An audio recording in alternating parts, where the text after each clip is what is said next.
యెహోషువ గ్రంథం మొదటి అధ్యాయం. యెహోషువ గ్రంథం మొదటి అధ్యాయం మొదటి వచనం.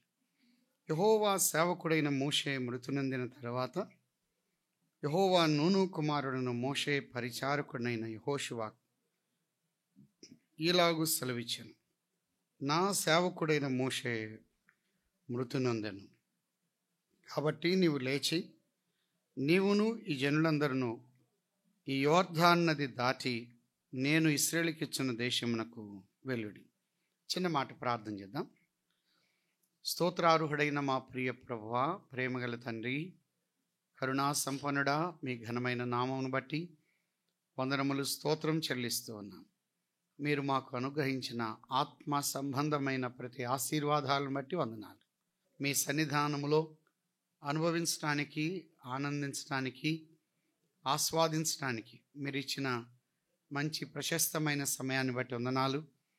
ఏ రకమైన నిద్రమత్తు లేకుండా వినగలిగే వాతావరణాన్ని, వినుబుద్ధిని పుట్టించమని, ఈ దీనుణ్ణి జ్ఞాపకం చేసుకొని మీరే మహిమ పొందమని వాక్యమైన యేసు క్రీస్తు ప్రభు నామమున స్తోత్రము చెల్లించి ప్రార్థించి అడిగి వేడుకుంటున్నాము తండ్రి, ఆమేన్. ఉదయకాల సమయంలో యెహోషువ గ్రంథం యొక్క సంక్షిప్తమైనటువంటి ఉపోద్ఘాతం అనేది మనం చూడగలిగాం. ఇందులో ఉదయం చెప్పినట్టుగానే పోలికలు యెహోషువ గ్రంథంలో ఎక్కువగా వాగ్దత్త దేశంలో వారు ప్రవేశించినటువంటి పిదప 7 జాతుల వారిని వారు ఓడించిన విధానం మనం చూస్తూ ఉన్నాం. 3వ అధ్యాయం 11వ వచనం. జీవము గల దేవుడు మీ మధ్య ఉన్నాడనియు ఆయన నిశ్చయముగా మీ ఎదుటి నుండి కనానీయులను, హిత్తీయులను, హివ్వీయులను, పెరిజ్జీలను, గెర్గాసీలను, అమోరీలను, యెబూసీలను వెళ్ళగొట్టినని దీనివలన మీరు తెలుసుకొందురు. ఈ 7 జాతులు దేనికి పోలికో ప్రభుచితమైతే రేపు ఆలోచన చేద్దాం. ఈ 7 జాతుల వారిని వారు వెళ్ళగొట్టాలి. యెహోషువ గ్రంథం వాగ్దత్త దేశంలోనికి వీరు కాలు పెట్టి ప్రవేశించిన పిదప దాన్ని స్వాధీనపరుచుకోవాలి. స్వాధీనపరుచుకోవడం అనేది ఇది వీరి చేతిలో ఉన్నది. అదే రీతిగా ఆత్మ సంబంధమైనటువంటి ఆశీర్వాదాలు ప్రభువు మనకు అనుగ్రహించాడు. వాటిని మనము పొందడానికి అది మన చేతిలో ఉన్నది. కావున స్వాధీనపరుచుకోవాలంటే ఖచ్చితంగా పోరాటం ఉన్నది. అదే సమయంలో ఆత్మ సంబంధమైన ఆశీర్వాదాలు మనం పొందాలి అంటే పోరాటం ఉన్నది. యెహోషువ గ్రంథం ఎక్కువగా పోరాటం పోరాటం పోరాటం అనే మాట ఎక్కువ సార్లు కనబడుతుంది. అంటే యుద్ధము చేస్తున్నారు, వారు పోరాడుతూ ఉన్నారు. అయితే యెహోషువ గ్రంథములో అక్షరార్థంగా అక్షరానుసారమైనటువంటి మనుషులతో పోరాడారు. కానీ కొత్త నిబంధనలో మనము పోరాడవలసింది ఆత్మ సంబంధమైనటువంటి విధానాలు ఉన్నాయి. మనము శరీరులతో మన పోరాటము కాదు. ఈ ఆత్మ సంబంధమైన పోరాటం మనము చనిపోయేంత వరకు ఉంటుంది. ఎఫెసీయులకు రాసిన పత్రిక 6వ అధ్యాయం 2-3 మాటలు జ్ఞాపకం చేసుకుందాం. 6వ అధ్యాయం 10-11 వచనాల నుండి. తుదకు ప్రభు యొక్క మహాశక్తిని బట్టి ఆయన యందు బలవంతులయుండుడి, మీరు అపవాది తంత్రములను ఎదిరించుటకు శక్తిమంతులగునట్లు దేవుడిచ్చు సర్వాంగ కవచమును ధరించుకొనుడి అని అన్నాడు. అపవాది తంత్రములను ఎదిరించునట్లు శక్తిమంతులగునట్లు దేవుడిచ్చు సర్వాంగ కవచమును ధరించుకొనుడి అని అన్నాడు. మన దగ్గర మనకు ఎక్కువగా ఉండే వెపన్స్ ఏమున్నాయంటే డిఫెన్స్ ఉన్నాయి, ఎఫెన్స్ లేవు. డిఫెన్స్ ఎఫెన్స్కి తేడా ఏంటంటే, డిఫెన్స్ అంటే శత్రువు మన మీదికి కానీ దాడి చేసినప్పుడు ఆ యొక్క ఆయుధాలు మన మీద పడకుండా మనల్ని మనం కాపాడుకునేదాన్ని డిఫెన్స్ అంటారు. ఎఫెన్స్ అంటే మనం పోరాటానికి వెళ్ళకూడదు, మనం పోరాటానికి వెళ్ళకూడదు. అది విశ్వాసి యొక్క విధానం. ఇదే మాట పేతురు రాసిన మొదటి పత్రిక 5వ అధ్యాయం 8వ వచనం. 5:8. నిబ్బరమైన బుద్ధి గలవారై మెలకుగా ఉండుడి, మీ విరోధి అయిన అపవాది గర్జించు సింహం వలె ఎవరిని మృంగుదునా అని వెదకుచూ తిరుగుచున్నాడు. అంటే మనము అపవాది మీదికి వెళ్ళం, కానీ అపవాది మన మీదికి వస్తాడు. అపవాది మన మీదకి వస్తాడు. అయితే శరీర సంబంధమైన వాటిని ఆత్మ సంబంధమైన వాటి చేత మనము చంపివేయాలి, కానీ మనము యుద్ధానికి వెళ్ళకూడదు. కానీ వాడే యుద్ధానికి వచ్చినప్పుడు మనము దాడి చేయాలి. అయితే మన యొక్క పోరాటం ఎవరి మీద?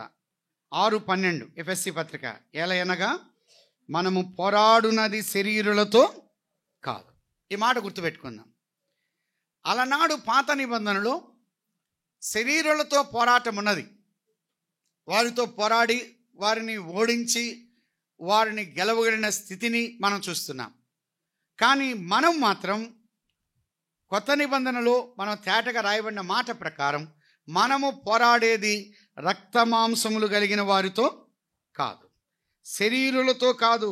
2 అంకేసేమన్నాడు, రక్తమాంసములతో కాదు. అంటే అవర్ ఎనిమీ నాట్ మెన్.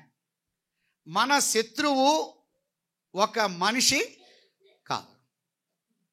మనం పోరాడాల్సింది మనుషులతో కాదు, మనం పోరాడాల్సింది విశ్వాసులతో కాదు, మనం పోరాడవలసింది తోటి సహోదర సహోదరులతో కాదు. మన పోరాటం అంతా కూడా ఇక్కడే చెప్పాడు, ప్రధానులతో అధికారులతో ప్రస్తుత అంధకార సంబంధులకు లోక నాదులతో ఆకాశ మండలముందున దురాత్మల సమూహములతో పోరాడుచు. మన యొక్క పోరాటం అనేది దురాత్మల సమూహముతో మనం పోరాడుతున్నాం. అందును బట్టి మన యొక్క శత్రువు మనిషి కాదు. పాత నిబంధనలో మనుషులతో పోరాడారు, కొత్త నిబంధనలతో దురాత్మల సమూహముతో పోరాడాలి. వ్యక్తులతో పోరాడకూడదు. ఏ వ్యక్తి కూడా టార్గెట్ చేయకూడదు. ఏ వ్యక్తిని మనసులో పెట్టుకొని మనము దాడికి దిగకూడదు.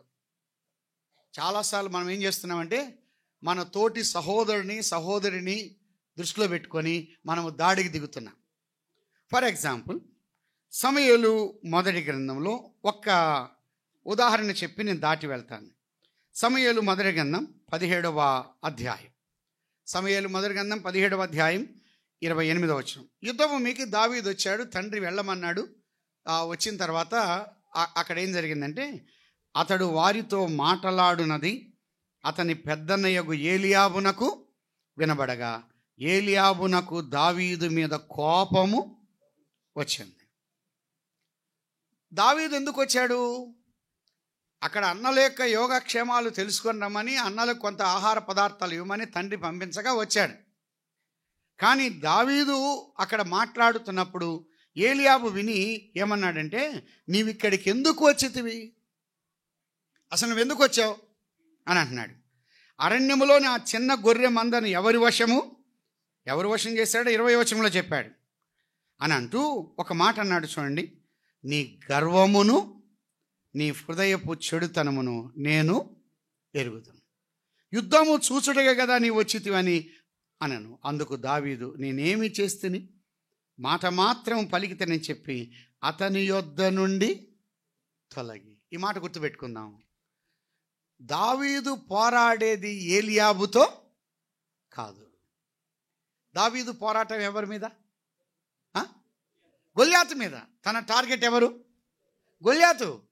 ఇప్పుడు గొల్యాతు మీద పోరాటానికి వెళ్ళవలసిన వాడు ఏలియాబు దగ్గరే కాలయాపన చేస్తే, సమయమంతా ఏలియాబు దగ్గర అయిపోతే ఇంకా గొల్యాతు దగ్గరికి వెళ్ళలేడు. అపవాది ఏం చేస్తాడంటే, వాక్యాన్ని ధ్యానించకుండా, సువార్త ప్రకటించకుండా, పరిచర్య జరగకుండా సహోదరుల మధ్యనే గొడవలు పెడతాడు. ఇంక మనం ఈ గొడవలతోనే సరిపోద్ది. ఇంకా మన వాక్యం ఉండదు, ఏముండదు, ప్రార్థన ఉండదు. ఉదయం లేచిన నుంచి ఇదే గొడవలు, ఇదే సమస్యలు. అందుకే దావీదు చేసిన పని నీవు నేను ఖచ్చితంగా చేయాలి. దావీదు ఏం చేశాడంటే అతని యొద్ద నుండి తొలగి, హీ లెఫ్ట్.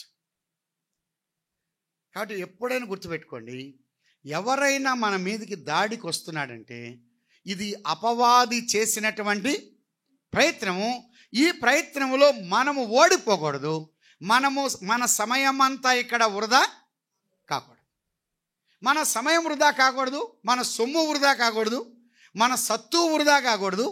మనం అంతా కూడా పెట్టవలసిన ఎఫర్ట్స్ అన్నీ కూడా గొల్యాతు మీద పెట్టాలి, అపవాది మీద, అంధకార సంబంధము లోకనాథులు, ఈ దురాత్మల సమూహం, వాటితో మనం పోరాడాలి. కానీ ఇక్కడ వీరితో కాదు. ఎప్పుడైతే ఏలియాబు దగ్గర నుంచి పక్కకి వెళ్ళిపోయాడో వెంటనే గొల్యాతుని ఏం చేశాడు? ఒకవేళ ఇక్కడే కానీ ఉన్నట్లయితే గొల్యాతును హతమార్చడానికి ఇంకా కాల వ్యవధి, సమయం అనేది ఎక్కువ అయ్యేది, వేస్ట్ అయిపోయేది. ఈ దినాల్లో చాలామంది చూడండి, ఏదో ఒక చిన్న గొడవ చేసుకుంటారు, ఇంక ఇది గొడవే పట్టుకుంటూ ఉంటారు. ఉదయం లేచిన నుంచి ఆ బ్రదర్కు, ఈ సిస్టర్కు ఫోన్లు చేయడం, ఈ గొడవ వచ్చింది, ఈ సమస్య వచ్చింది, ఇదే దరువు. ఇంకా మనకి ఇంకోటి ఉండనే ఉండదు. కానీ అక్కడి నుండి మనం పక్కకి అతని యొద్ద నుండి తొలగిపోవాలి. మరొక మాట ఇక్కడ సంఖ్యాకాండం 20వ అధ్యాయం 21వ వచనం. సంఖ్యాకాండం 20వ అధ్యాయం 21వ వచనం. 20-21. ఎదోము, ఏషావన్నా ఎదోమైనా ఒకటే, శరీరానుసారుడు. ఇశ్రాయేలు తన పొలిమేరలో పడి దాటిపోవుటకు సెలవీయలేదు గనుక ఇశ్రాయేలు అతని యొద్ద నుండి తొలగిపోయేది. కాబట్టి ఇశ్రాయేలీలు ఎదోము ఇల్లుతో గొడవ పడినవాడు కాదు, అతని యొద్ద నుండి తొలగిపోతున్నారు.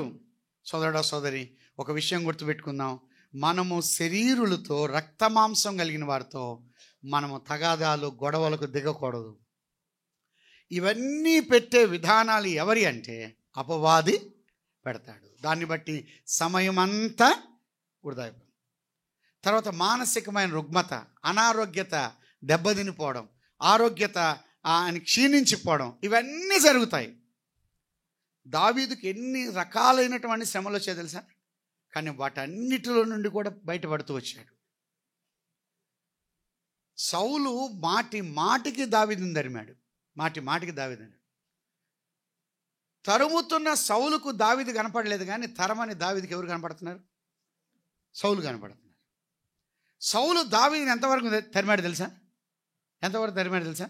తరిమాడు. దావీదు సింహాసనం ఎక్కేంతవరకు తరిమాడు. ఇంక అంతకన్నా ఎక్కువ తరమలేకపోయాడు. ఒక వ్యక్తి మనను టార్గెట్ చేసుకొని తరుగుతున్నాడంటే మనం ఇట్స్ ప్రమోషన్ అంతే, ఇది గ్యారంటీ. ఒక వ్యక్తి నిన్ను నన్ను టార్గెట్ పెట్టుకున్నాడు, నీకు నాకు నష్టం కలిగించాలనుకున్నాడు, తన పంత తీర్చుకోవాలనుకున్నాడు, ఖచ్చితంగా మనం ప్రమోషన్లో ఉంటాం. యోసేపును అన్నలు గుంటలో వేశారు. గుంటలో వేసినప్పుడు ఇట్లా తొంగి చూసిన వారు ఐగుప్తుకు వచ్చిన తర్వాత యోసేపుని ఎలా చూశారు? తల పైకెత్తి చూడాలంటే ముందు ఎలా చూడాలి? అది. నిన్ను నన్ను తొంగి చూస్తే తర్వాత తల పైకెత్తి చూస్తారు. అక్కడ ఒక మాట రాయబడింది, యోసేపును గుంటలో వేసి, తన సొంత రక్త సంబంధికిని గుంటలో వేసి వాళ్ళు భోజనాన్ని కూర్చున్నారంట. ఆ మాట ఎంత బాధకరమైందంటే, అందరూ భోజనానికి కూర్చున్నాడు, యోసేపు ఎక్కడున్నాడు? గుంటలో ఉన్నాడు. ఇనుము తన్ను బాధించింది. భక్తిపరులు, ఆత్మీయులు, విశ్వాసులు, ప్రభు మీద ఆధారపడేవారు నిత్యము శ్రమ పడుతున్నారు. కానీ ఒకానొక దినమున దేవుడు హెచ్చిస్తాడు. అందుకే దావీదును ఎప్పుడైతే ఏలియాబు ఇలా పెట్టాడో, నీ గర్వము, నీ చెడుతనము అని అనవసరంగా నోరు బారేసుకున్నారు. నిన్ను నన్ను కూడా అనవసరంగా నోరు బారేసుకుంటారు. నువ్వు గర్విష్ట అంటారు, నువ్వు చెడ్డవాడు అంటాడు, నువ్వు ఎన్నో మాటలు అంటారు. కానీ ఏం పట్టించుకోవద్దు. దావీదు అవేమీ పట్టించుకున్నవాడు కాదు, దాన్ని నిరూపించినవాడు కాదు, రుజువు చేసినవాడు. ఒకటి ప్రియులారా, ఎప్పుడు కూడా రుజువు చేయడానికి ప్రయత్నం చేయొద్దు, నిరూపించడానికి ప్రయత్నం చేయొద్దు. ఎవరి దగ్గర నిరూపించాలంటే ప్రభువు దగ్గరే నిరూపించాలి. ప్రభువే వెలుగులోకి తీసుకొస్తాడు. దావీదుని ఇంటికి పొమ్మంటే ఎక్కడికి వెళ్తున్నాడు? యుద్ధభూమికి వెళ్తున్నాడు. ఎవరో చెప్పారు, ఏలియాబు, మీ తమ్ముడిని ఇంటికి పొమ్మంటే ఇటు వెళ్తున్నాడు ఏందని అనుకున్నాడు. మరి వీడు ఇటు వెళ్ళమంటే ఇటు వెళ్తున్నాడు ఏంది అనుకున్నాడు. ఎప్పుడైతే యుద్ధభూమిలో గొల్యాతును హతమార్చాడో, గొల్యాతు ఖడ్గముతో గొల్యాతు యొక్క శిరస్సు ఛేదించాడో, అప్పుడు అనింటాడు ఏలియాబు, ఏమనింటంటే, ఏమండు ఆ గొల్యాతుని చంపినవాడు ఎవడు? మా తమ్ముడు అండి. మా తమ్ముడు అంటే తక్కువ అనుకున్నారా? మా తమ్ముడు అంటే ఏమనుకున్నారు మీరు? అదే కానీ గర్విష్ఠుడైతే ఏం చెప్పేవాడు తెలుసా? అన్నా చూసుకో నేను చంపాను అనేవాడు. కానీ దావీదుకి ఏమీ లేదు, గర్వం లేదు. He left. కొన్నిసార్లు తోటి సహోదర సహోదరుల మీద అనవసరంగా గొడవలు పడదు. మన యొక్క శత్రువు తోటి సహోదరి కాదు, మన శత్రువు తోటి సహోదరుడు. టార్గెట్ చేసుకోవద్దు. కొన్నిసార్లు మా బోటి వాళ్ళు ఏం చేస్తారంటే వర్తమానంలో టార్గెట్ చేసి చెప్తారు. అది చాలా తప్పది. అలా ఎప్పుడు కూడా పగ తెచ్చుకోకూడదు. ప్రభువే వెలుగులోని తీసుకొస్తాడు. కాబట్టి మనము పోరాడున్నది శరీరులతో కాదు. యెహోషువ గ్రంథం అది శరీర సంబంధంగా వారు పోరాడారు, కానీ ఎఫెసీయులకు రాసిన పత్రిక అది ఆత్మ సంబంధమైన పోరాటం. ఈ యొక్క సమయంలో యెహోషువ విషయమై కొన్ని విషయాలు నేను చెప్పి నేను ముగిస్తాను. ఉదయం మనం అనుకున్నాం, మోషే దేనికి సాదృశ్యం, దేనికి పోలిక? ధర్మశాస్త్రముకు. యెహోషువ ప్రభు అయిన యేసుక్రీస్తు వారికి. మోషే ధర్మశాస్త్రం పాపం అంటే ఏంటో నిరూపించింది, చూపించింది. కానీ పాపమును పరిహరించినటువంటి వాడు ప్రభు అయిన యేసుక్రీస్తు వారు. పాపమును పరిహరించిన వాడు ప్రభు అయినటువంటి యేసుక్రీస్తు వారు. ఎర్ర సముద్రమును వారు దాటారు. అనగా ఎర్ర సముద్రం అనగా మన ప్రాచీన పురుషుణ్ణి మనం ఏం చేయాలి? చంపివేయాలి.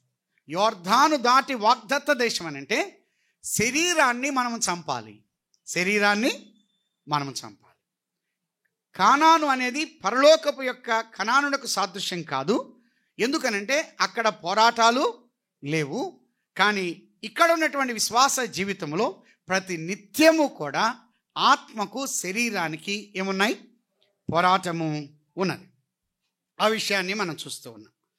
ఇప్పుడు యెహోషువ విషయమై యెహోషువ యొక్క బాల్యము, యవ్వనము, నాయకత్వానికి సిద్ధపాటు కొన్ని మాటలు నేను చెప్పి నేను ముగిస్తాను. యెహోషువ ఎక్కడ మనకు కనబడతాడు? మొట్టమొదటిగా నిర్గమాకాండం.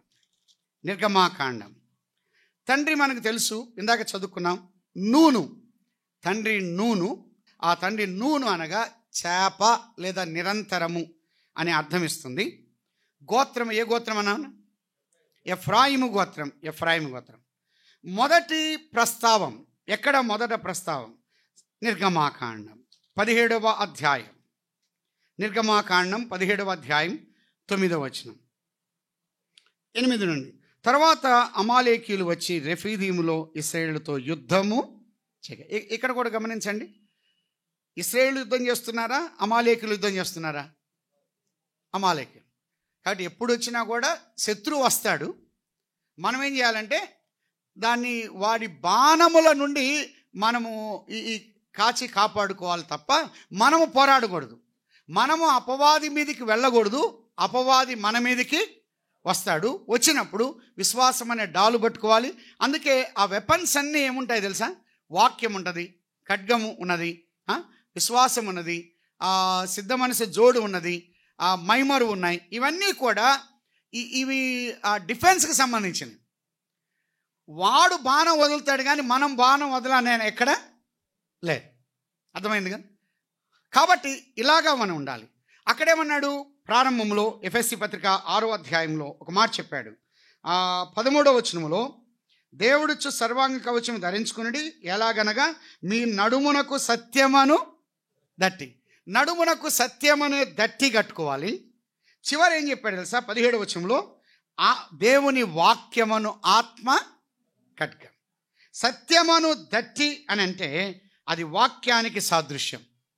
సత్యమనే దట్టి బెల్ట్. ఈ బెల్ట్ ఏం చేస్తుందంటే మనల్ని పట్టుకుంటుంది. కానీ ఖడ్గం అంటే మనం పట్టుకోవాలి. అర్థమైందా? ప్రారంభం వాక్యమే, ముగింపు వాక్యం. వాక్యము మనల్ని పట్టుకుంటుంది, మనము వాక్యాన్ని పట్టుకోవాలి. కాబట్టి మన దగ్గర వాడు వదిలినప్పుడు మనము అటాక్ చేయడమే, ఎదుర్కోవడమే, అంతేగాని మనంతటా మనం ముందుకెళ్ళకూడదు. అమాలేకీయులు వచ్చినప్పుడు అక్కడ ఏం జరిగింది మనకి విషయాలని తెలుసు. అక్కడ కనబడుతున్నాడు 13వ వచనంలో. 13వ వచనాన్ని మనం చదువుదాం. అట్లు యెహోషువ కత్తివాడి చేత అని అన్నాడు. లేకపోతే పై వచనం నుంచి మనం చదువుదాం. 9వ వచనం. మోషే యెహోషువతో ఏమన్నాడు?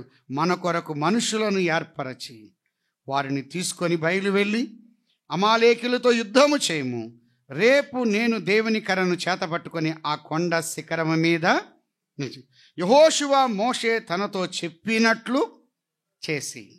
తర్వాత 13వ వచనం, అట్లు యెహోషువ కత్తి వాడి చేత అమాలేకు రాజును అతని జనులను గెలిచి. ఇక్కడ యెహోషువ ఎలా కనబడుతున్నాడంటే ఏ భూమిలో కనబడుతున్నాడు? యుద్ధ భూమిలో ఉన్నాడు. ఒక పోరాట యోధుడుగా ఉన్నాడు. ఒక పోరాట యోధుడిగా కనబడుతున్నాడు. ఒక పోరాడే యోధుడిగా ఉన్నాడు. సోదరుడా సోదరి, నీవు నేను ఇదొక బ్యాటిల్ ఫీల్డ్, ఇది యుద్ధ భూమి. యుద్ధ భూమిలో విశ్వాసి నీవు నేను నిత్యము ఏం చేస్తున్నాం? పోరాడుతున్నాం. కొలస్సే పత్రికలో తేటగా చెప్పాడు, ప్రార్థనలో పోరాడువారున్నారు, వాక్యములో పోరాడువారున్నారు. తర్వాత ఆత్మ సంబంధమైన పోరాటం, ప్రతి నిత్యము కూడా పోరాడుతూ ఉన్నాడు.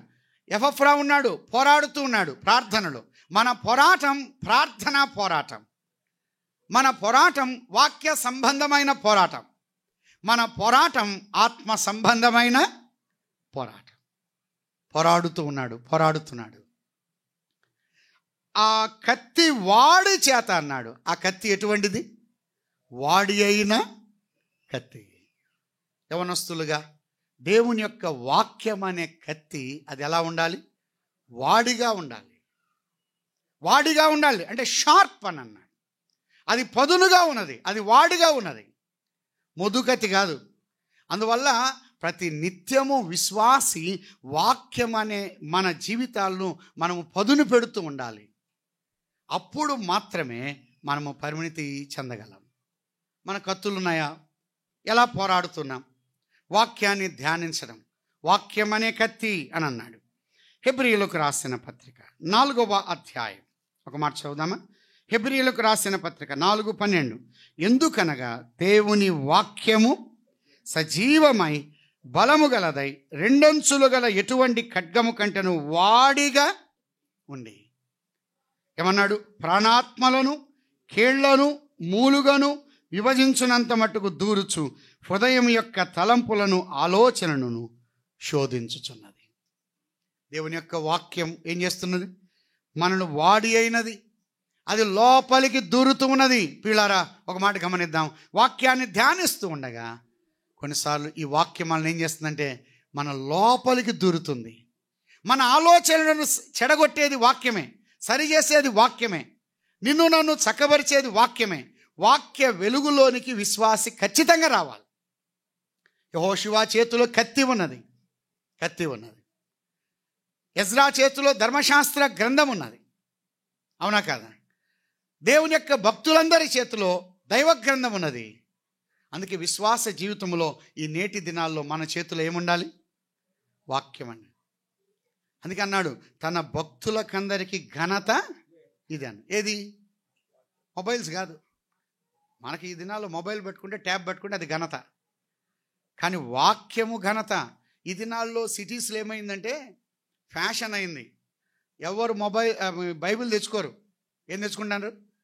మొబైల్ తెచ్చుకున్నారు. అందుకే ఈ ల్యాప్టాప్స్, మొబైల్స్ ఇవి తెచ్చుకుంటున్నారు. కానీ దైవ గ్రంథం అని చేతపట్టుకోవడానికి నామోషి పడుతున్నారు. అందుకే ఇశ్రాయేలుకు బైలు, మనకు మొబైల్ రెండు ప్రమాదమే. కాబట్టి ఈ మొబైల్స్ చాలా వరకు డేంజర్. ఒకవేళ మనం మొబైల్ పట్టుకొని మందిరానికి వస్తే మనం మందిరానికి వస్తున్నామని ఎవరు అనరు. కానీ దైవగంధం పట్టుకొని వస్తుంటే ఎక్కడికి వెళ్తున్నారంటారు? మందిరానికి వెళ్తున్నారు. రెండవది ఏమంటారు తెలుసా? మనము ఎవరికి సంబంధించిన వాళ్ళమో లోకానికి తెలుస్తుంది. కాబట్టి వాక్యము లేకుండా మనం రాకూడదు.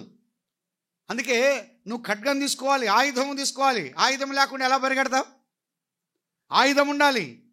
యెహోషువ జయించగలుగుతున్నాడు. ఎలా జయించగలుగుతున్నాడంటే ఆ పోరాడుతున్నాడు వాక్యము ద్వారా. పిల్లరా, కొన్నిసార్లు మన ఆలోచనలు వేరుగా ఉంటాయి. కానీ వాక్యము దగ్గరికి వచ్చే సమయానికి మన ఆలోచనను చక్కచేసి, సరిచేసి, దాన్ని ఫిల్టర్ చేసి మనను చక్కగా అందించగలిగి మనల్ని స్థిరపరిచేది దేవుని యొక్క వాక్యం. అలా అయితే పోరాడేవాడుగా ఉన్నాడు, పోరాడుతూ ఉన్నాడు. మోషే ప్రార్థిస్తూ ఉన్నాడు. యెహోషువ ఏం చేస్తున్నాడు? పోరాడుతూ ఉన్నాడు. ఎంతవరకు పోరాడాడు తెలుసా? విజయము వచ్చేంత వరకు పోరాడాడు. అటువంటి పోరాట యోధుడిగా ఉన్నవాడు యుద్ధభూమిలో ఎలా కనబడుతున్నాడు? ఒక పోరాట యోధుడిగా కనబడుతున్నాడు. విశ్వాస జీవితంలో, సంఘ జీవితంలో, సంఘ చరిత్రలో, లేకపోతే సంఘ పరిచర్యలో కూడా నీవు నేను పోరాడే వారంగా ఉండాలి.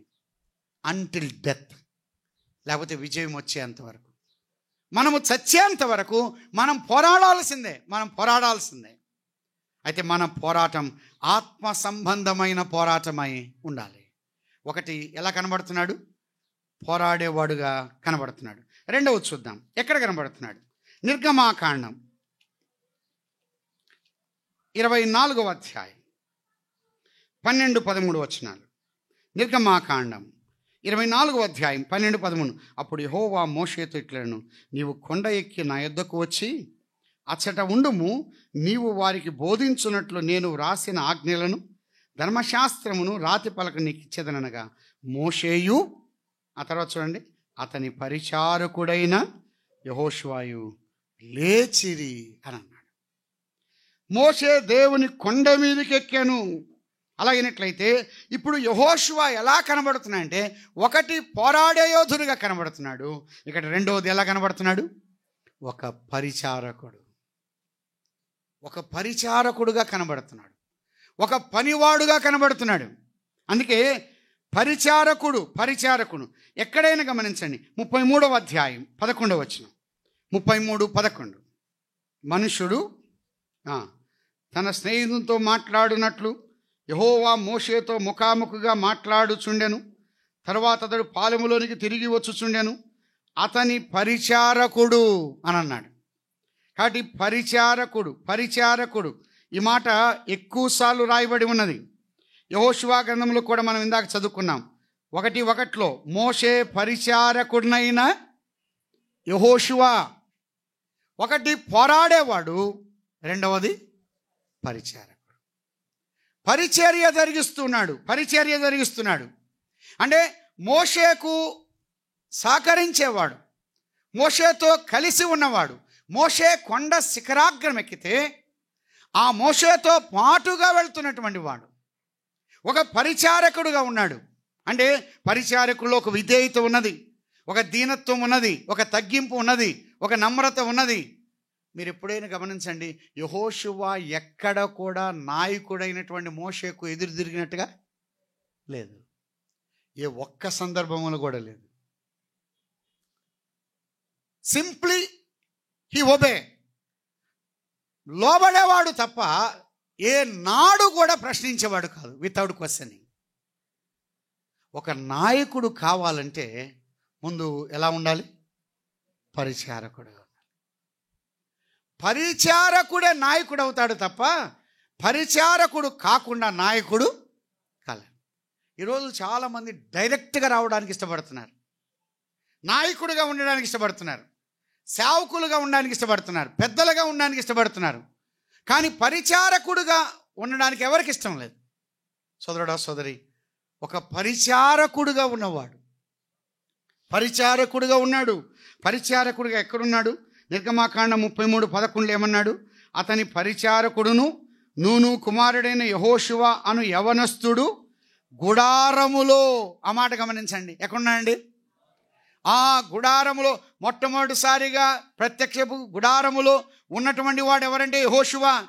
గుడారములో ఉన్నాడు. గుడారములో ఉన్నాడంటే దాగి ఉన్నాడా, కనబడుతూ ఉన్నాడా, కనబడకుండా ఉన్నాడా? కనబడకుండా. అసలు మామూలుగా యవనస్తులు దాగి ఉంటారండి? యవనస్తులు దాగి ఉండాలంటే చాలా కష్టం.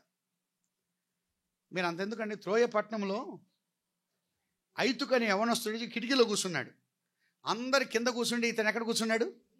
కిటికీలో. ఎందుకు కూర్చున్నాడు? అందరికీ కనబడాలి. మీరు ఎప్పుడైనా చూడండి, రాజకీయ నాయకులు కానీ ముఖ్యమంత్రి కానీ ఎవరైనా వెళ్తున్నప్పుడు యవనస్తులు ఎక్కడెక్కుతారు తెలుసా? చిటారు కొమ్మని ఎక్కుతారు. ఈ కొన్ని కటౌట్స్ ఉంటాయి తెలుసా, వాటిపైకి, వాటర్ ట్యాంకులకి. అంటే ఎక్కడైతే పడ్డానికి అనుకూలంగా ఉంటుందో అక్కడ ఉంటారు. మమ్మల్ని చూడండి అని అప్పుడు ఫోటోలు తెస్తారు, చూసారు? ఎందుకని? వాళ్ళు ఎక్స్పోజింగ్. అందుకే యవనస్తులు ఎక్కువగా ఎక్స్పోజింగ్లో ఉంటారు. ఈ దినాల్లో హెయిర్ స్టైల్ కూడా ఎక్స్పోజింగ్ అయింది. హెయిర్ స్టైల్ కూడా మొత్తం తోపుడు పడుతున్నారు. ఇక్కడ 3 గీతలు పెడుతున్నారు పొలం గట్టులాగా, కాలువలు పెట్టి. మధ్యలో అంతా ఇటు పెట్టి రంగు కొడుతున్నారు. బూజు కర్రలాగా ఉంటుంది. వెనకేమో చిన్న పిలక, ఇక్కడ కమ్మ, ఆడమగ తేడా లేకుండా పోతుంది. కొన్నిసార్లు మధ్యలో పాపిడి. ఎంత విచారం, ఎంత వికారంగా ఉంది. ఎక్స్పోజింగ్. యవనస్తులు ఎక్కువగా కనబడడానికి ఇష్టపడతారు. కానీ ఈ మాట నన్ను చాలాసార్లు ప్రోత్సహించింది. నేను కనబడాలి అంటే నేను ముందు కనబడకుండా ఉండాలి. ఒక పరిచారకుడుగా ఎక్కడున్నాడు? అను యవనస్తుడు గుడారములో నుండి వెలుపలికి గుడార జీవితం కలిగి ఉన్నాడు. ఒక పరిచారకుడుగా ఉన్నాడు, ఒక పనివాడుగా ఉన్నాడు, ఒక కనబడకుండా ఉన్నాడు, ఒక మరుగులో ఉన్నాడు. యవనస్తులారా, ఒక విషయం గుర్తుపెట్టుకుందాం. మనం ఎంత మరుగున ఉంటే, ఎంత కనబడకుండా ఉంటే అంత మంచిది. మత్తయి సువార్త 20వ అధ్యాయం ఒక మాట చదువుదాం. మత్తయి సువార్త 20వ అధ్యాయం 26వ వచనం. 20వ అధ్యాయం 26వ వచనం. మీలో అలాగుండకూడదు. మీలో ఎవడు గొప్పవాడై ఉండగోరునో వాడు మీ పరిచారకుడై ఉండను. అంటే గొప్పవాడు ఏమవ్వాలి? పరిచారకుడు. 27లో ఏమన్నాడు? మీలో ఎవడు ముఖ్యుడై ఉండగోరునో వాడు మీ దాసుడై ఉండవాలి. పరిచారకుడు గొప్పవాడవుతాడు. ముఖ్యుడుగా ఉండగోరు వాడు ముందుగా దాసుడుగా ఉంటే ముఖ్యుడవుతాడు. పరిచారకుడు ఇప్పుడు ఏమవుతున్నాడు? గొప్పవాడు. ఒక మాట చదువుదామా? యెహోషువ గ్రంథం 3వ అధ్యాయం 7వ వచనం. 3:7. అప్పుడు యెహోవా యెహోషువతో ఇట్లను, నేను మోషేకు తోడై ఉండినట్లు నీకును తోడై ఉందునని ఇశ్రాయేలందరూ ఎరుగునట్లు నేడు వారి కన్నుల ఎదుట నిన్ను గొప్ప చేయ మొదలు పెట్టేదను. 4:14. ఆ దినమున యెహోవా ఇశ్రాయేలందరి ఎదుట యెహోషువను గొప్ప చేశాను. పిల్లారా, ఈ మాటకు మన్నిస్తున్నామా? పరిచారకుడు ఇప్పుడేమయ్యాడు? గొప్పవాడవుతున్నాడు. ఒక పరిచారకుడు, ఒక పనివాడు, కనబడకుండా ఉన్నవాడు, మరుగున ఉన్నవాడు ఇప్పుడు గొప్పవాడవుతున్నాడు. సోదరుడా, సోదరి, చాలాసార్లు మనము కనబడాలి అని అనుకుంటాం, కనబడకుండా పోతాం. కానీ కనబడకుండా ఉన్నవాడు, ఈ మాట ఎంతమంది? యెహోషువను యవనస్తుడు గుడారములోండి వెలుపలికి రాలేదు. ఒక పరిచారకుడిగా ఉన్నాడు. మోషే మాటకు తిరిగి ఎదురు చెప్పినవాడు కాదు. మోషే ఉండమంటే ఉండేవాడు, కూర్చోమంటే కూర్చునేవాడు, ఆగమంటే ఆగేవాడు, వెళ్ళమంటే వెళ్ళేవాడు. అంటే ఎదురు చెప్పేవాడు కానే కాదు. ఒక నాయకుడు ఏమవుతాడంటే ముందు పరిచారకుడుగా ఉండాలి. పరిచర్య అనుభవం లేకపోతే అతడు నాయకుడు కాలేడు. ఉదాహరణగా మన ప్రభు అయినటువంటి యేసు క్రీస్తు వారే మనకు మాదిరి. యోహాను సువార్త 13వ అధ్యాయం 4వ వచనం. యోహాను సువార్త 13:4. భోజన పంక్తిలో నుండి లేచి తన పై వస్త్రము అవతల పెట్టివేసి ఒక తువాల తీసుకొని నడుమునకు కట్టుకుని అంతటా పల్లెములో నీళ్లు పోసి శిష్యుల పాదములు కడుగుటకును తాను కట్టుకొని ఉన్న తువాలతో తుడుచుటకును మొదలు పెట్టాడు. మన ప్రభు అయినటువంటి యేసుక్రీస్తు వారు ఏం చేస్తున్నారు? భోజన పంక్తిలో నుండి లేచాడు. అందరూ భోజనానికి కూర్చుంటే ఈయన భోజన పంక్తిలో నుండి లేచాడు. లేచి ఏం చేశాడంటే ఆయన పై వస్త్రం అవతల పెట్టివేసి, పై వస్త్రం అనేది మాన్యతకు, గౌరవానికి, అది గొప్పతనానికి, అది విలువకు సాదృశ్యం. ఆ పై వస్త్రాన్ని అవతల పెట్టాడు. ఎప్పుడైనా సరే పై వస్త్రం అవతల ఉండాలి, కానీ యువతల ఉండడానికి వీల్లేదు. నాకున్న డిగ్రీస్ కానీ, నాకున్న హోదా కానీ, నాకున్న చదువులు కానీ, నాకున్నటువంటి ధనము కానీ, నాకున్నవి అన్నీ కూడా అవి అవతలు ఉండాలి, కానీ యువతలు ఉండడానికి వీల్లేదు. అవతలు పెట్టి వేశాడా? ఒక తువాలు తీసుకుని నడుమునకు కట్టుకున్నాడు. ఈ యొక్క పల్లెములో నీళ్లు పోసుకున్నాడు. అందరూ కూర్చొని ఉంటే యేసుక్రీస్తు ప్రభు వారు ఎలా కనబడుతున్నాడు? ఒక పరిచారకుడుగా కనబడుతున్నాడు. మీలో పరిచారకుడు గొప్పవాడవుతాడు అని రాయబడి ఉంది. మన ప్రభు అయినటువంటి యేసు క్రీస్తు వారు ఆయన పరిచర్య చేయించుకొనుటకు రాలేదు, కానీ పరిచర్య చేయుటకు వచ్చాడు. ఆయన లేచాడా, గిన్నెలో నీళ్లు పోసుకున్నాడు, ఆ పనివాడుగా కనబడుతున్నాడు, ఒక దాసుడుగా కనబడుతున్నాడు. అందరూ కూర్చొని ఉండగా ప్రతి శిష్యుని దగ్గరికి వెళ్ళి ఆయన వంగి వారి పాదములు కడిగి ఆ తువాలతో వారి పాదములు తుడుస్తున్నాడు. ఆయన ఎంతగా తగ్గించబడ్డాడు, ఎంతగా బెండయ్యాడు, ఎంతగా దీనుడైపోయాడు. ఆయన పరిచారకుడు, ఆయన గొప్పవాడయ్యాడు. ఆయన ఎంతగా తగ్గించబడ్డాడో అంతగా హెచ్చించబడ్డాడు. యెహోషువ పరిచారకుడుగా ఉన్నాడు. ఒకటి పోరాడువాడుగా ఉన్నాడు, రెండవది పరిచారకుడుగా కనబడుతున్నాం, మూడవది తన యొక్క జీవితంలో ఒక నాయకుడుగా ఉండడానికి, ఒక గొప్పవాడుగా ఉండడానికి ముఖ్యమైనటువంటి కారణం ఏంటంటే తనలో ఉన్నటువంటి ప్రార్థనా జీవితం. యెహోషువ గ్రంథం 7వ అధ్యాయం, యెహోషువ గ్రంథం 7వ అధ్యాయం 6వ వచనం. యెహోషువ తన బట్టలు చింపుకొని తానును ఇశ్రాయేలు పెద్దలను సాయంకాలం వరకు యెహోవా మందసం ఎదుట నేల మీద ముఖములు మోపుకొని తమ తల మీద ధూళి పోసుకొనుచు ప్రార్థిస్తూ ఉన్నాడు. యెహోషువ యొక్క ప్రార్థనా జీవితం, అందులో విధేయత కనబడుతుంది. ఓటమి వచ్చినప్పుడు వెంటనే ఏం చేస్తున్నాడు తెలుసా? ఓటమి రాగానే వెంటనే వేరే వారి మీద నెపం మోపి నింద మోపిన వాడు కానే కాదు, కానీ తాను ప్రార్థన చేస్తున్నాడు. ప్రార్థనా జీవితం మనం చూస్తున్నాం.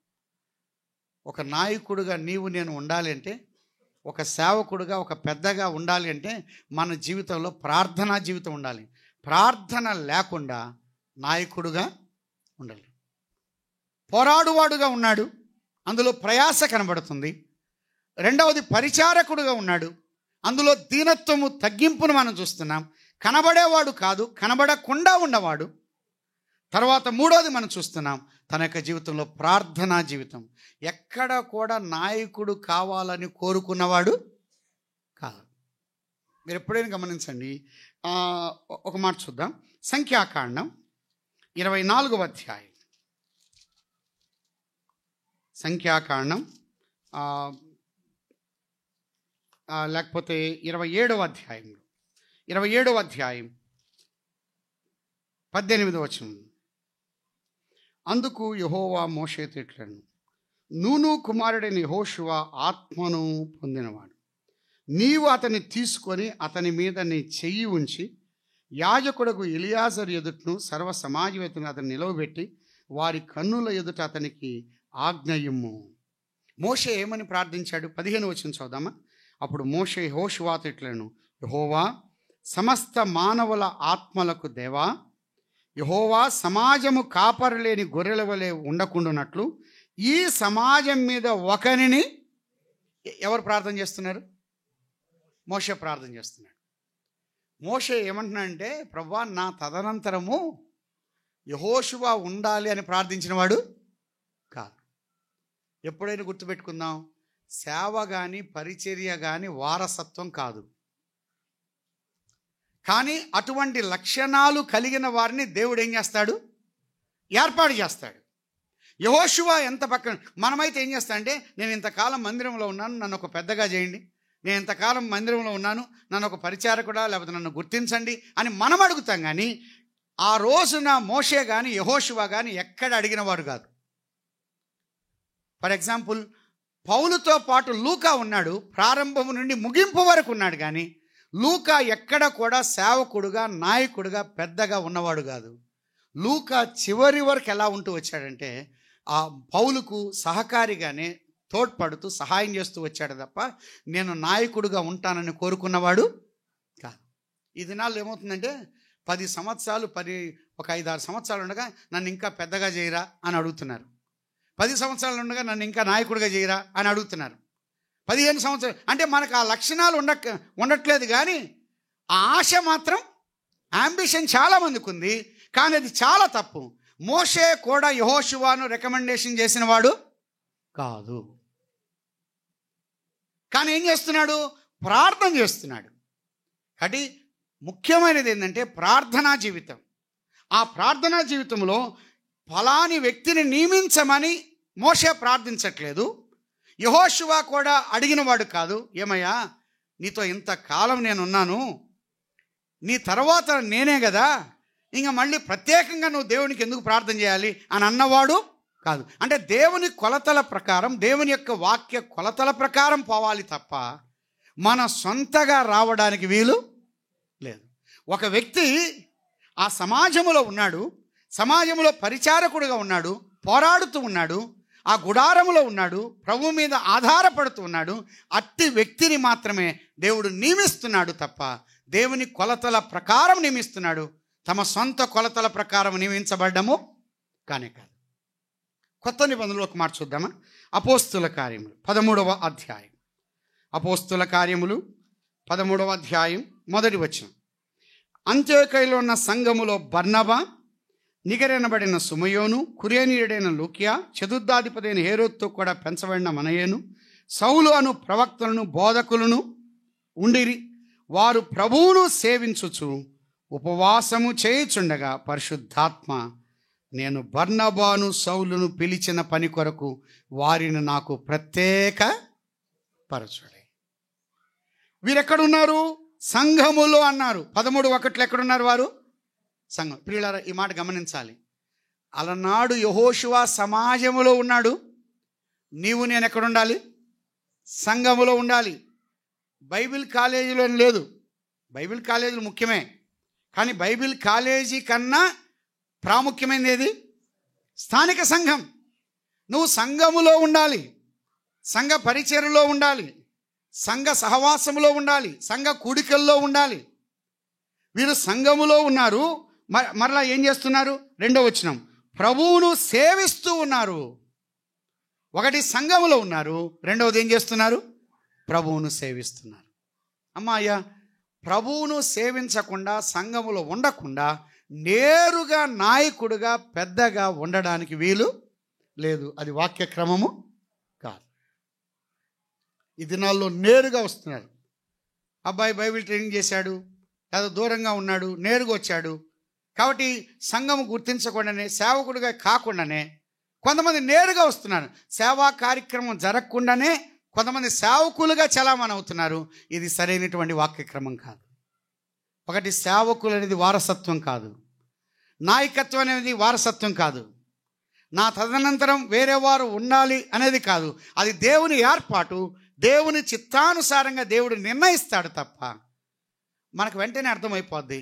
ప్రభువును సేవిస్తూ పరిచర్య చేస్తూ ఉండగా ఈ సహోదరుడైతే ఈ సంఘానికి, ఈ పరిచర్యకు సరిపోతుందన్నది ఆ అభిప్రాయాన్ని పరిశుద్ధాత్ముడు అందరి హృదయాల్లో కలిగిస్తాడు. అటువంటి వ్యక్తిని మనము ఏకీభవించి సమ్మతి తెలిపి ప్రార్థించాలి తప్ప, సహకరించాలి తప్ప వ్యతిరేకించడానికి వీలు లేదు. నా వ్యక్తిగతమైన ఏదైనా గ్లెడ్జెస్ పెట్టుకొని, లేకపోతే వ్యక్తిగతమైనటువంటి కొన్ని లేకపోతే లోపాలు ఏదో పెట్టుకొని వారిని టార్గెట్ పెట్టి వారు ఉండడానికి వీలు లేదు అనడానికి లేదు. అది దేవుని యొక్క ఏర్పాటు. సంఘములో ఉన్నారు, ప్రభువును సేవిస్తూ ఉన్నారు. అటువంటి వారిని దేవుడు ప్రత్యేకపరుస్తున్నాడు. యెహోషువ విషయంలో కూడా అలాగనే జరిగింది. ఇప్పుడు యెహోషువ గుడారములో ఉన్నవాడు, ఒక పరిచారకుడుగా ఉన్నవాడు. ఏనాడు కూడా మోషేని అడగల, మోషే గారు మీరు చనిపోయే సమయానికి నన్ను నాయకుడుగా చేయండి, ఎట్టో కట్టా చేయండి. ఈ విధంగా ఈ దినాలు ఏమన్నారంటే, వేరే వాళ్ళు ఒక సంఘానికి వెళ్తే ఆ పెద్దలు ఏమంటున్నారంటే, ఆ ముందున్నటువంటి పెద్ద చనిపోతూ ఇన్ని పెద్దగా చేశారు అని అంటున్నారు. పాల్ గాంధీ అంకుల్ ఒక మాట అన్నారు, ఒకవేళ నన్ను పెద్దగా చేస్తావా లేదా అని బెదిరిస్తూ ఉంటారు. పెద్దగా చేయడం ఒకవేళ పొరపాటున కానీ చేస్తే చాలా వల్ల ఇబ్బంది. ఎందుకనంటే పెద్దగా చేస్తామని ఒకవేళ పోరాడవచ్చు, లేకపోతే కొన్ని గొడవలు పడవచ్చు, కొన్ని మాటలు అనొచ్చు, కానీ అతన్ని పెద్దగా చేస్తే ఏమైందో చూడండి తర్వాత అని అన్నాడు. పెద్దగా చేస్తే తర్వాత సమస్యలు ఎక్కువ వస్తాయి. ఎందుకంటే నలిగిన అనుభవం లేదు, సంఘములో ఉన్న అనుభవం లేదు. యెహోషువ ఎక్కడున్నాడు? చివరి వరకు సమాజంలోనే ఉన్నాడు. వ్యతిరేకుల యొక్క గుంపులో లేడు, లేకపోతే నష్టపరిచే వారి గుంపులో లేడు. చాలా సందర్భాల్లో కొంతమంది వ్యతిరేకులైపోయి నష్టపోయినటువంటి వారు ఉన్నారు. యెహోషువ మాత్రం ఒక నాయకుడిగా కావడానికి అతను పోరాడేవాడుగా ఉన్నాడు. రెండవది పరిచారకుడుగా ఉన్నాడు. మూడవది ప్రార్థనాపరుడుగా తానున్నాడు. ప్రార్థనాపరుడుగా ఉన్న వ్యక్తిని దేవుడు ఏం చేస్తున్నాడు? తన పని నిమిత్తమై నియమిస్తున్నాడు. ఎప్పుడైనా గుర్తుపెట్టుకుందాం, ప్రభువా నాయకత్వం కావాలని కోరుకోవద్దు. నాయకత్వం రావడానికి కొరకై అటువంటి ప్రయాస, అటువంటి పరిశుద్ధత, అటువంటి పోరాటం, అటువంటి ప్రార్థనా జీవితం, అటువంటి ఆ శ్రమ, ఆ పరిశ్రమ ఉంటే చాలు, ప్రభు ఖచ్చితంగా హెచ్చిస్తాడు. ఒక గొప్ప నాయకుడిగా ఈ యొక్క యెహోషువను దేవుడు నియమించాడు పిల్లలు. అందుకొరకే ఆ యెహోషువ గ్రంథం 1వ అధ్యాయం 1వ వచనం చదివి నేను ముగిస్తాను. యెహోవా సేవకుడైన మోషే మృతి నొందిన తరువాత యెహోవా నూను కుమారుడును మోషే పరిచారకుడైన యెహోషువకు ఈలాగు, నా సేవకుడైన మోషే మృతి నొందెను కాబట్టి నీవు లేవాలి. నా సేవకుడు మృతి పొందాడు, కానీ నువ్వు లేవాలి. ఈ పని నీ ఆధీనంలో ఉన్నది, నువ్వు జరిగించాలి, నువ్వు చేయాలి. నన్ను సేవించిన నా సేవకుడు మృతి పొందాడు కాబట్టి ఒక విషయం, సేవకులు పెద్దలు మృతి పొందుతారు, కానీ సేవ మృతి పొందదు. కొన్నిసార్లు నాయకులు మృతి పొందుతారు, పరిచర్య మృతి. మనతోనే పరిచర్య అంతము కాకూడదు. మన ప్రభు అయినటువంటి యేసుక్రీస్తు వారిని తండ్రి అయినటువంటి దేవుడు లేపి అనే మాట చూస్తున్నాం. తన సేవకుణ్ణి పుట్టించాడు, తన సేవకుణ్ణి లేపాడు, తన సేవకుణ్ణి పుట్టించాడు. ఎందుకొరకంటే మనందరి రక్షణ కొరకై, మనందరి పాప క్షమాపణ కొరకై, మనందరి నిత్య జీవము కొరకై తన సేవకుని లేపాడు. ఈ యొక్క సేవకుడు దీనుడైన సేవకుడు, పరిశుద్ధుడైన సేవకుడు, వివేకము కలిగిన సేవకుడు. ఈ సేవకుడు మన ప్రభు అయినటువంటి యేసుక్రీస్తు వారు. ఆయన నోరు తెరిచినటువంటి వాడు కాదు, ఆయన మౌనంగా ఉన్నటువంటి సేవకుడు. నీ కొరకు నా కొరకు కల్వరి శిలువలో రక్తమును ధారపోసినటువంటి వాడు. మన పాపముల కొరకు చనిపోయి సమాధి చేయబడి ఆయన తిరిగి లేచాడు. ఇంకా ప్రభువుని నమ్మని వారు ఎవరైనా ఉన్నట్లయితే ఆయనందు విశ్వాసం ఉంచాలని ప్రేమతో మనం చేస్తూ నేను ముగిస్తున్నాను. ప్రార్థన చేద్దాం. దయగల దేవా, మీ ఘనమైన నామమును బట్టి వందనములు, స్తోత్రం చెల్లిస్తూ ఉన్నాం. యెహోషువ గ్రంథములో యెహోషువ ఒక పోరాడే యోధుడుగా, ఒక పరిచారకుడుగా, ఒక ప్రార్థనాపరుడుగా,